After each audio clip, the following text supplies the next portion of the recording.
Today story সেলেবারটাতে প্রথমবার যে মানুষটির সঙ্গে আমি ব্যক্তিগতভাবে কথা বলতে পেরে ভীষণভাবে আনন্দিত। আমরা কথা বলছি এই মুহূর্তে অভিনেতা সৌম্য বন্দ্যোপাধ্যায়ের সঙ্গে। সৌম্য, কেমন আছিস? খুব ভালো আছি। সৌম্য, তোমার যে জার্নিটা বেশ ইন্টারেস্টিং। মানে 2019-20 যদি একটা দেখি, একটা শেড, সেখানে বেশ স্ট্রাগলিং একটা চলছে, নতুন করে কিছু স্টার্ট করছো, তারপরে 2024-এ এসে দেখছি তুমি এত কাজের মধ্যে নিজেকে ভাসিয়ে দিয়েছো। হ্যাঁ, 2019-20 নয়, 2017-র পর থেকে আমার জীবনে একটা নতুন ফেজ শুরু হয় কেরিয়ারগত দিক থেকে। 2012 থেকে 2017 ওই সময়টা অভিনয় কেরিয়ার থেকে একটুখানি ব্রেক নিয়েছিলাম, যদিও মাঝে টুকটাক কাজ করেছি। 18 শুরু থেকে একেন বাবু শুরু হয়, তো ওইটা আবার আমার অ্যাকচুয়ালি রিটার্ন অভিনয়ে ফেরত আসা। এবং তারপর থেকে 18-র শেষের দিকে, 18-তে তোমার একেন বাবু, সেই যে হলুদ পাখি অপুদার সাথে, এবং 18-রই এন্ডের দিকে একটা টেলিভিশনও করি যেটার নাম নিশির ডাক। 20-তে আমাদের মনে হয় আমাদের সারা পৃথিবী ওয়াইজই একটা স্ট্রাগল ছিল, কোভিড এসেছিল এবং সবারই তখন জীবনটা একদমই থেমে গেছিল। শুধু নয়, মানে উলট পালট হয়ে গেছিল সবারই, মানে কাজ তো হচ্ছিল না। দেখো, সবাই আমরা বাড়িতে বন্দি, তাই কাজ হচ্ছিল না, কিন্তু মানুষের যে ওটিটি দেখার অভ্যেসটা সেইটা প্রচন্ড বেড়ে গেছিল, কারণ সত্যি আমাদের তো কিছু করার ছিল না। এবং যারা বাইরে কাজ করে, যারা বাইরের জগতেই থাকে, বাড়িতে খুব কম সময় কাটে, তাদের বাড়িতে যখন আটকে দেওয়া হয় তখন তারা কি করবে সেটাও আমরা কেউই ভেবে পাচ্ছিলাম না। তখন সিনেমা দেখা বা ওয়েব সিরিজ দেখাটা একটা অভ্যেসের মধ্যে পরিণত হয়েছে। মানুষ যে কতটা ওটিটি প্ল্যাটফর্মে এডিক্টেড হয়ে গেছে সেটা তো আমরা জানি, এবং ওটিটি প্ল্যাটফর্ম সৌম্য বন্দ্যোপাধ্যায়কে সত্যি আলাদা একটা ইমেজ, আলাদা একটা পরিচয় দিয়েছে। পর একেন বাবু থেকে শুরু করে এখন তোমার যেটা চলছে গভীর জলের মাছ।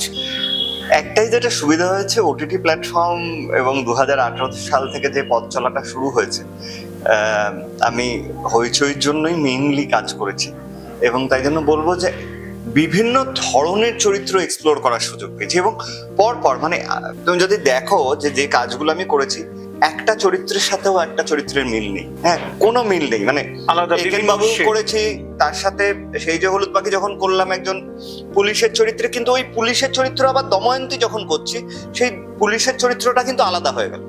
এবং তারপরে গভীর জলের মাছ বলো, নষ্টনীর আমার মনে হয় এই পর্যন্ত করা যত ওয়েব সিরিজের কাজ আছে, একেন বাবু অবভিয়াসলি, কিন্তু তারপরে আমার মনে হয় সব থেকে চ্যালেঞ্জিং এবং সব থেকে মজার চরিত্র ছিল নষ্টনীর চরিত্রটা। কারণ হচ্ছে যে সেটা প্রচুর মানুষের কাছ থেকে সেই রিভিউজ গুলো পেয়েছি যে তাদের, কারণ খুব চ্যালেঞ্জিং একটা চরিত্র ছিল, চরিত্রটা ফুটিয়ে তোলাটা খুব একটা সহজ ছিল না।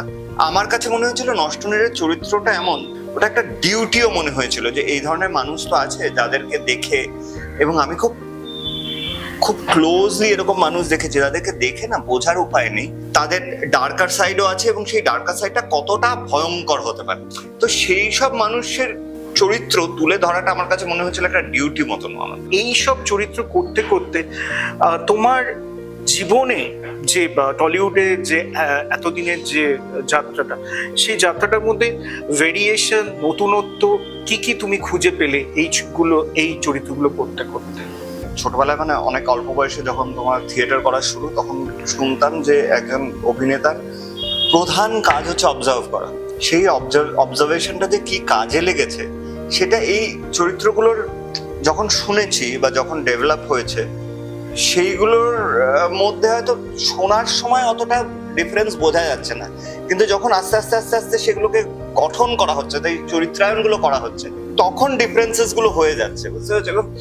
সেটাই আমার মনে হয় একটা অভিনেতার জীবনের সবচেয়ে বড় মজা, চ্যালেঞ্জ। যেরকম জীবনে যা যা শখ ছিল, হয়তো আমি ডাক্তার হতে চেয়েছি, কি ইঞ্জিনিয়ার হতে চেয়েছি, কি আর্টিস্ট হতে চেয়েছি, আমি একটা জীবনে একটা অভিনেতা হয়ে সবগুলোকে টাচ করতে পারছি। সৌম্য, তোমার জীবনে যাত্রা পথে ব্যক্তিগতভাবে প্রচুর হার্ডেলস তুমি টপকে আজকে এই জায়গায়। এই হার্ডেলস গুলো চলতে চলতে তুমি প্রচুর মানুষকে চিনেছো। এখন সৌম্য বন্দ্যোপাধ্যায় যদি বৈবাহিক জীবনে ফিরতে চায়, সে কি ফিরবে?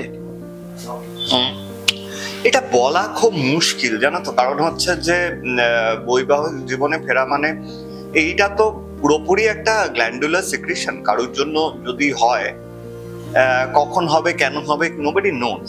দেখো, আমি কখনোই কোনো দরজা বন্ধ করতে চাই না, কিন্তু তুমি যেই পার্সোনাল লাইফেরও যেই প্রবলেমস গুলোর কথা বললে, যেই সংঘর্ষগুলোর কথা বললে, সেই সংঘর্ষগুলোর মধ্যে দিয়ে আমি একটাই জিনিস মনে হয় যে আমার না কোনো রিগ্রেট নেই, জানো তো। কারণ আমার মনে হয় যে প্রত্যেকটা থেকেই না আমার কিছু টেক অ্যাওয়ে আছে, এবং সেটা হচ্ছে জীবন শিক্ষা। আমার মনে হয় জীবনে আজকে আমি যেখানে পৌঁছেছি, এবং সেটা তোমার অভিনেতা হিসেবে বলো, মানুষ হিসেবে বলো, যে ম্যাচিওরিটি ডেভেলপ করেছে, সেটা কিন্তু এই প্রত্যেকটা ঘাত প্রতিঘাতের মধ্যে দিয়ে তখন হয়তো সাময়িকভাবে মনে হয়েছে বাবা আমার সাথেই কেন হয়, এটা আমাদের সবার মনে হয়।